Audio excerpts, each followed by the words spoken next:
तेलंगाना भर के सरकारी दवाखानों में तकरीबन 6000 जूनियर डॉक्टर्स ने अपनी गैर मुअय्यना मुद्दत की भूख हड़ताल जारी रखी, जो मंगल को दूसरे दिन में दाखिल हो गई।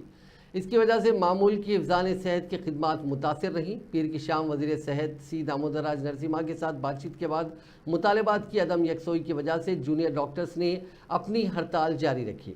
मेडिकोज ने आउट पेशेंट खिदमात, मुंतखबा सर्जरीज और वार्ड की ड्यूटीज़ का बाइकआउट किया। ताहम उन्होंने हंगामी नौयत की खिदमात को हड़ताल से मुस्तस्ना रखा है। तेलंगाना जूनियर डॉक्टर्स एसोसिएशन ने यह भी वाज़ेह कर दिया है कि उनके मुतालबात की तकमील तक हड़ताल जारी रहेगी।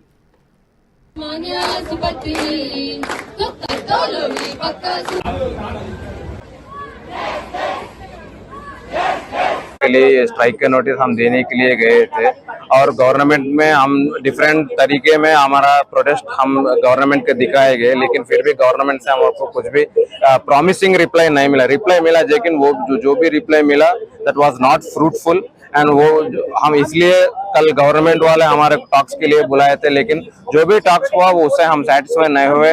जो एक भी डिमांड हमारे को सेटिस्फाई नहीं कर रहा गवर्नमेंट, इसलिए हम ये चाह रहे कि हम जो पुराना हॉस्पिटल इतने दिनों से बहुत जो आजू बाजू स्टेट वालों को भी ये जो हॉस्पिटल था, ये बहुत लोगों को यहाँ पे अच्छा कम होके घर चले गए थे। बहुत बड़ा हॉस्पिटल था आजू बाजू स्टेट में, इंडिया वाइड में। जब हम लोग दूसरा स्टेट का